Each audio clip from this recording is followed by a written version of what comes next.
This is a production of PBS Charlotte. Just ahead on Carolina Impact. So when the cops make a stop, are they dealing with criminals or customers? Or maybe a little bit of both? I'm Jeff Sonyer. Stick around. We'll tell you about Charlotte Police training changes and how to avoid the violence. Plus, we'll take you inside a public and private school to see how they're preparing to have a better year next year. And we'll meet an artist making a huge impact in the glass industry. Carolina Impact starts right now. Carolina Impact, covering the issues, people, and places that impact you. This is Carolina Impact. Good evening. Thanks so much for joining us. I'm Amy Burkett. Preparing for the worst, hoping for the best. That pretty much describes the tactical training that Charlotte police get now. But that's about to change as the cops mix in a little customer service.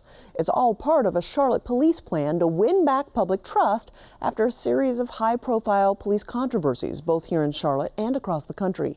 PBS Charlotte's Jeff Sonyer takes a look at what Charlotte police will be doing differently and why. Yeah, here at Charlotte Police Headquarters, we don't know all the details of the customer service training yet. What we do know, though, is that the police chief announced the changes for Charlotte police training right after the guilty verdict in the George Floyd death up in Minnesota and right after a police shooting up in Ohio of a teen girl with a knife. Both worst case examples, I guess, of what police already train for now. Ma'am, drop the knife. Ma'am, drop the knife. We're inside a Charlotte police training simulator, learning from our training officer how cops decide whether to shoot or not shoot. Drop the knife! In the same life or death situations we see in the headlines. Drop the knife! Drop the knife! Now! What we're seeing on the screen is just an interactive training video. It's not real, but it sure feels real. You allowed her to stab her before you shot. So do you feel like you acted appropriately? No. The problem with that is it's too late to do that now.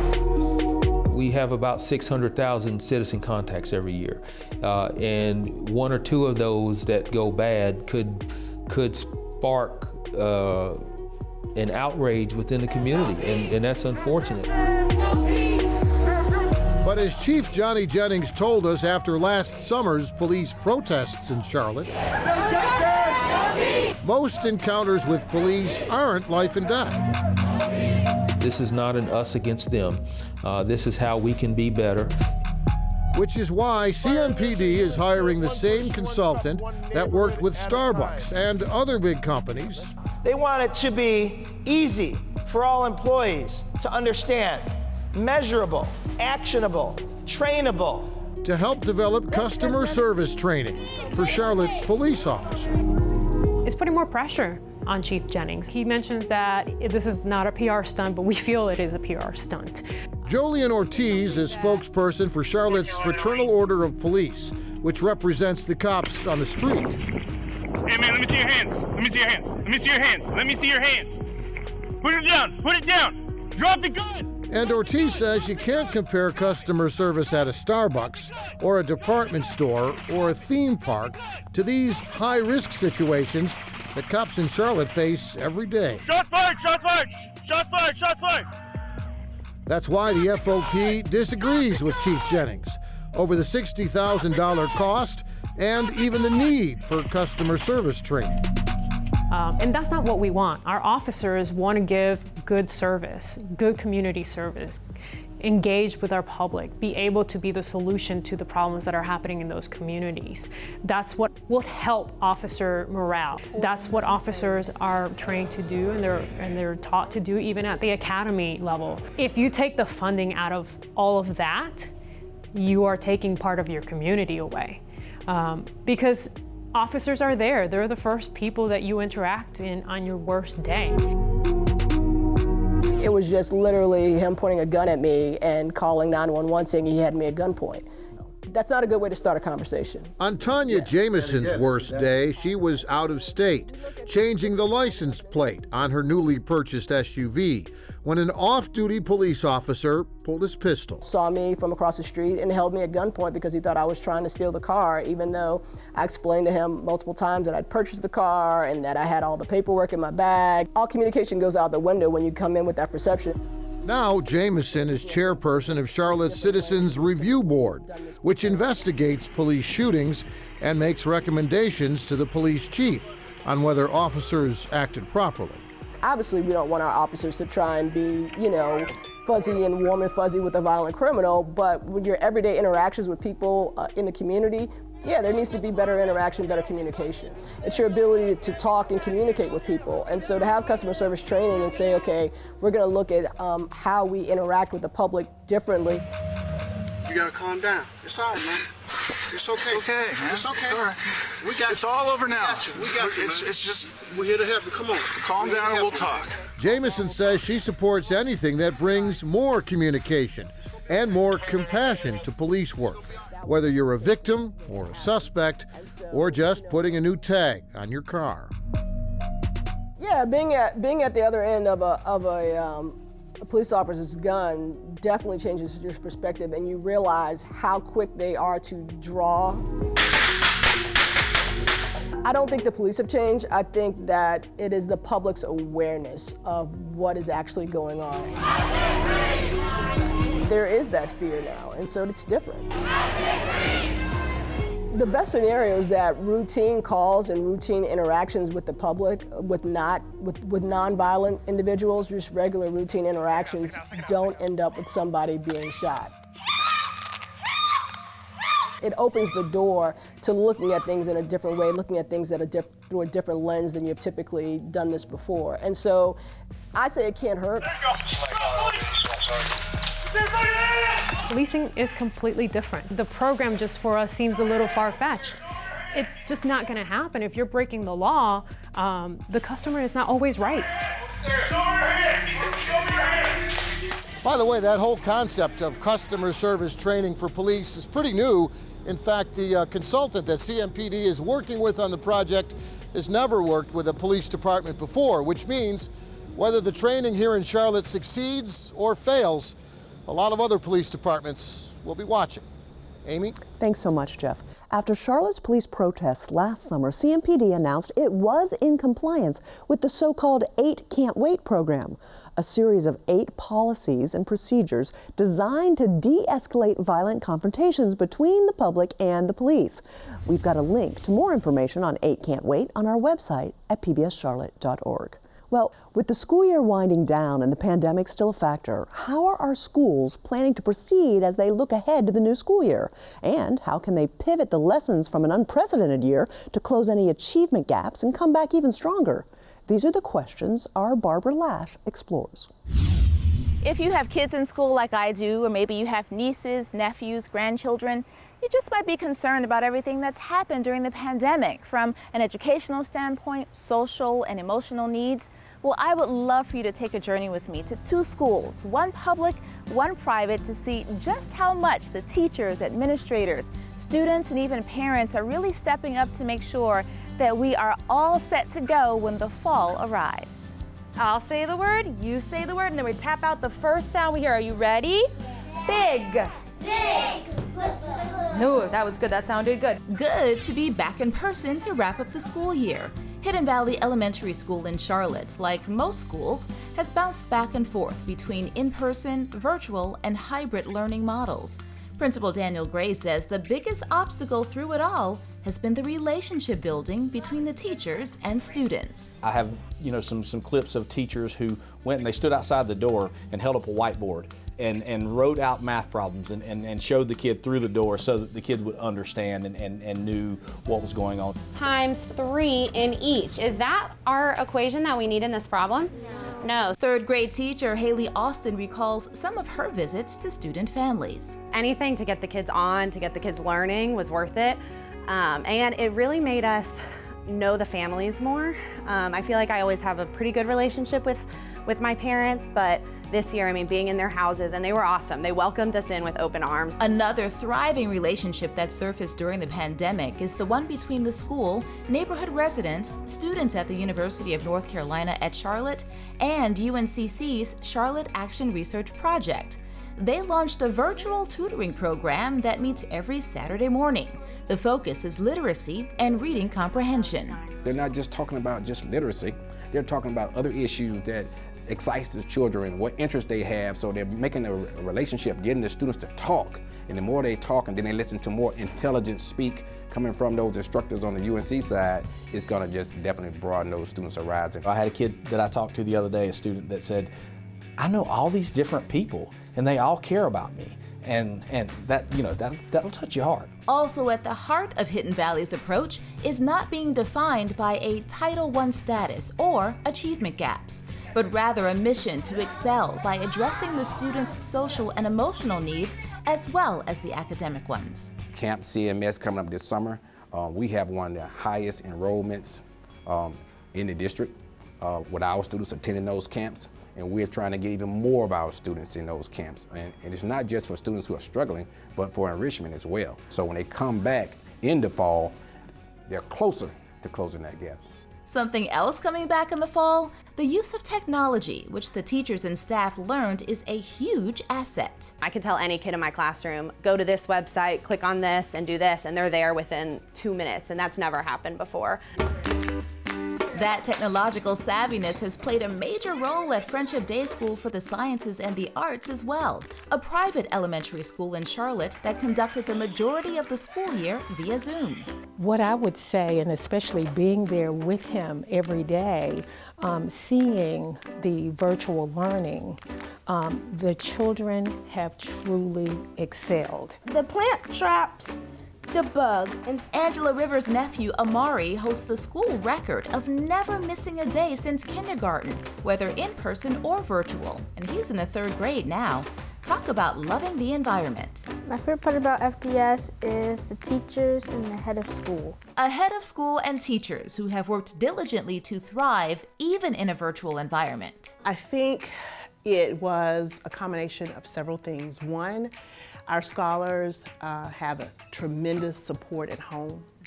Their families are wonderful and they expect the best for them.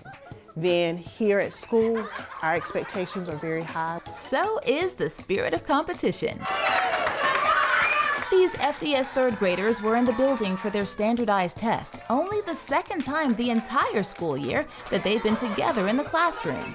It is very new for me to be in person with all my kids, or all my friends, but after a while it was great. Simone, like many of these 3rd graders, has been with the school since it started in 2017. Head of school Linda Comer says it took some planning, but they were able to maintain all of the unique activities, including mindfulness, Suzuki violin lessons, and Scholar TV, all done virtually. We did not want our scholars just to sit there and have to look at the screen. There are other things that we can do along with that virtual program, and so we began to install and initiate those things, like physical education. Speaking of physical education, to wrap up a week of testing, these scholars did a multiplication relay race. I've learned that making games out of lessons really work with children. Everyone was cheering each other on.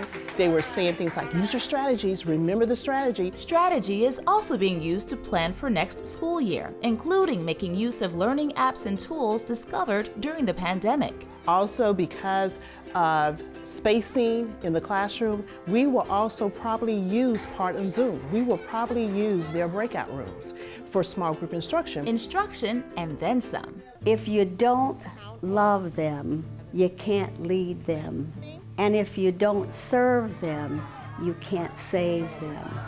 And so we love our children who are at this school. So a couple of the themes that we've seen, whether it's Hidden Valley Elementary or Friendship Day School, is this idea of really caring for the students and meeting them where they're at, whether it's maybe doing a tutoring program to increase reading comprehension or just having them get up and move in the middle of the day.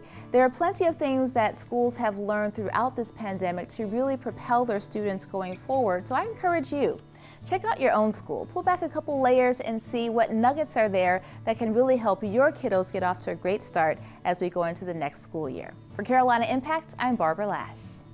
Thanks so much, Barbara, and welcome to our PBS Charlotte family.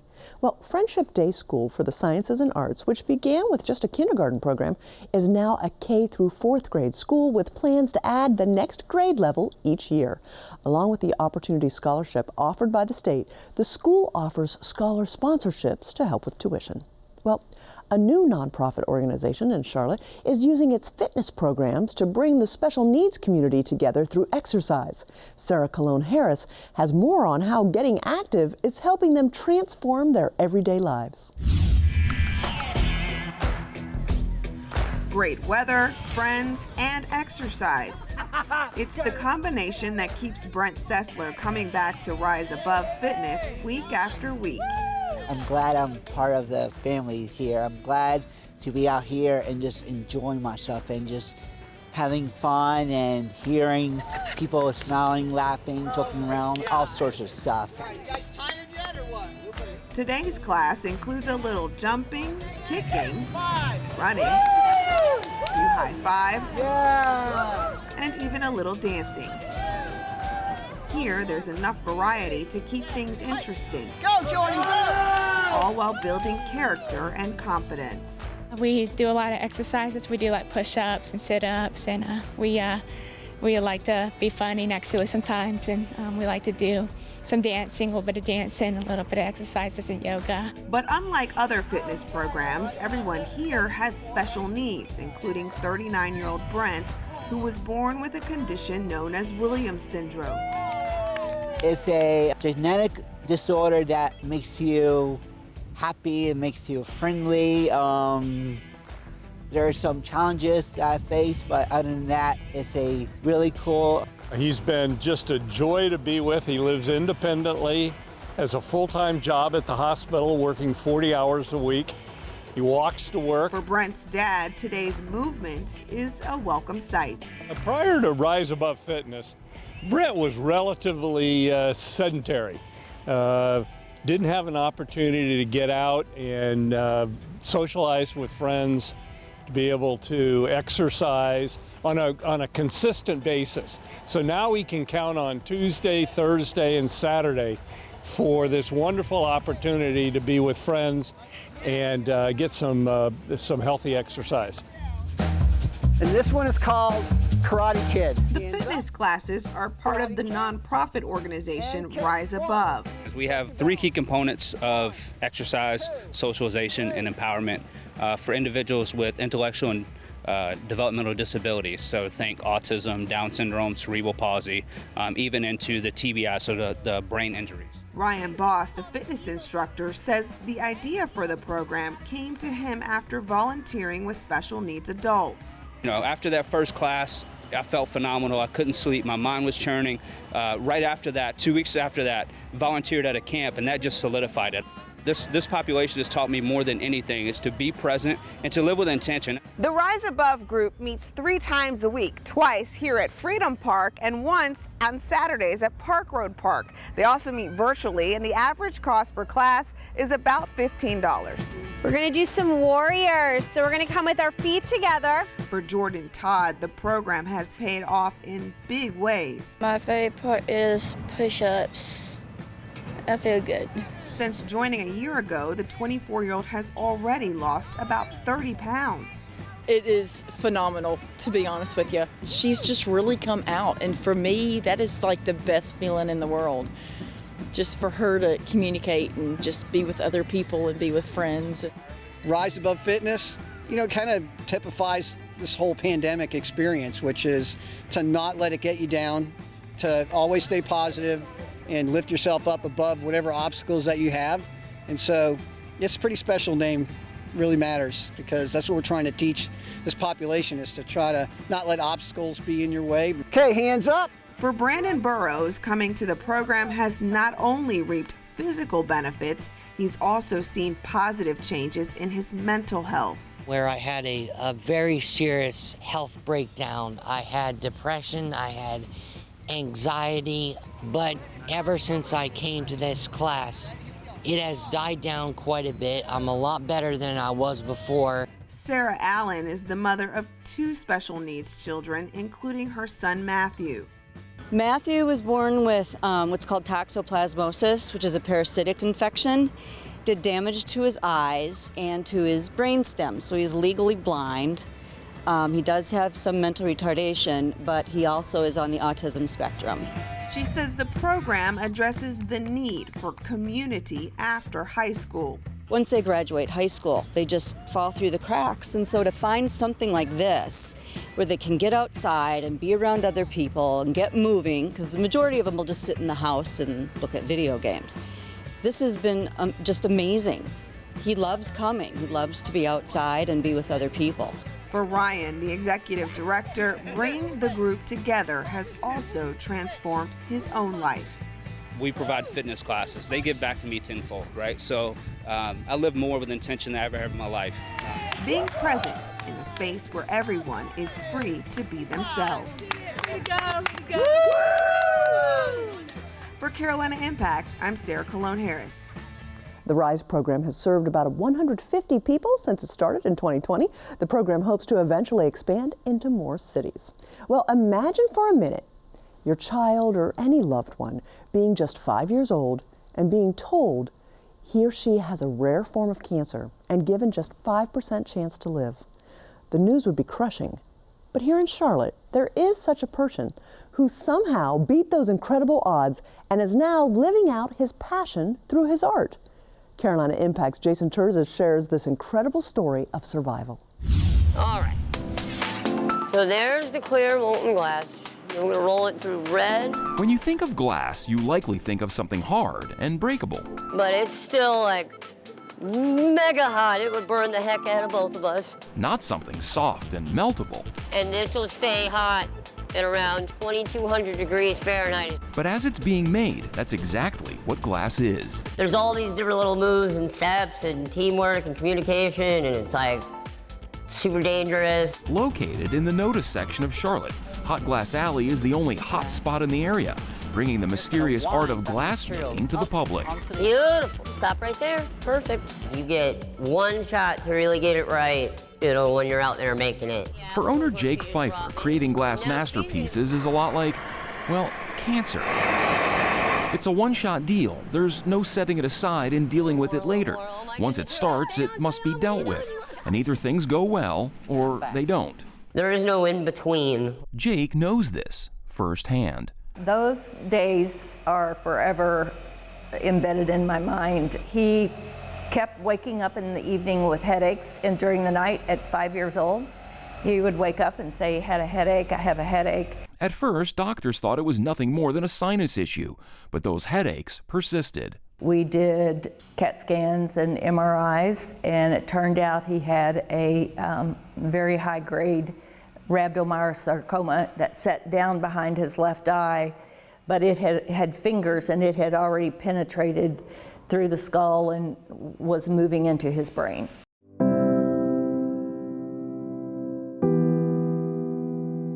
Just 5 years old, stage 3 inoperable cancer. Jake was given just a 5% chance to see his 8th birthday. It was horrible because the oncologist told us that he likely would not survive this. In and out of the hospital for well over a year. Felt like forever. And treated with a lifetime dose of radiation to his head and 3 different types of chemotherapy. They were like, oh, well, you're like on the good guy cell team and you're fighting like the bad guy cells. And I just knew I was really sick and I didn't feel good and they wouldn't let me go home. So ill, Jake was sent on a Make-A-Wish trip with his family. They thought the end was near. And we made funeral arrangements 3 times. While his family worried about him, Jake couldn't help but think about the other kids in the hospital, all facing the same challenge. And I remember a lot of them dying. That was That's the hard part for me. It's like these kids, I knew their names and their faces, and they didn't make it, and I did. So I'm like, why am I the one that made, like, it's just not fair. Slowly, miraculously, little Jake's body started responding to the aggressive treatment. The tumor began to shrink. By the time we were finished with the chemotherapy, the tumor had pulled back out of his brain. I would have to go back like maybe once or twice a month to get checked on. It would take like all day, do all these crazy tests, CAT scans, MRIs. I think only by the grace of God and his brilliant medical team is he here. When I stopped having to do all of that, it was kind of when I was just like, yes. At 13, 2 years before he was officially declared cancer-free, Jake went on a family vacation. It all started in Bermuda. When something grabbed his attention. Then when he saw glass blowing, I mean, it was a sparkle in his eye. Watch these guys literally like just pull this molten material out of this huge thing on the end of a stick and then add all these colors and then shape it and manipulate it. And I'm like, is this like for real? Like this is like something out of like a sci-fi fantasy movie or something. And I just sat there and I remember asking them like every question under the sun. I'm sure they were just like, get your kid out of here. Jake knew from that very moment what he wanted to do with his life. So I felt like I was just like, dude, I got like a second chance to like do whatever I want. Earning his bachelor's degree in fine arts, Jake went to work in the glass blowing industry before opening Hot Glass Alley in Charlotte 3 years ago. We are beyond thrilled that he was able to find what he loved and that he is now able to do it. Beating cancer against seemingly insurmountable odds. It's no wonder Jake has survivor's instincts. He's passionate about what he does and a perfectionist with his art. He will take a piece, and if it is not what he expects it to be, he literally will just dump it, and start over. Tattooed across his chest and down onto his arm is the Greek mythical bird, the phoenix, which according to legend rose from the fire and ashes to be born again. It's fitting for Jake, as it represents all that he's been through. It never really died, it like will go through like a lot and then it will like come back. I play with fire all day too. That's why I can relate to that. I was able to deal with all of that and like get through it. It's just always been like a symbol since I was like a kid after that. An unlikely survivor, making the most of his second chance while living out his passion. For Carolina Impact, I'm Jason Terzis reporting. Thanks so much, Jason. I had a chance to go and visit Jake's studio and was in awe of his work. I think it looks a lot like Chihuly glass. Jake has been commissioned by a local hospital to produce and install a huge glass project. It'll be an incredible 18 feet long and 9 feet high. It's being called the Living Sculpture and will represent the various seasons of the cancer journey. I'm excited PBS Charlotte is working with Jake to create some exclusive glass pieces just for our PBS Charlotte members. We hope to have details on that for you in August. Well, that's all the time we have for you right now. We always appreciate your time and look forward to seeing you back here again next time on Carolina Impact. Good night, my friends.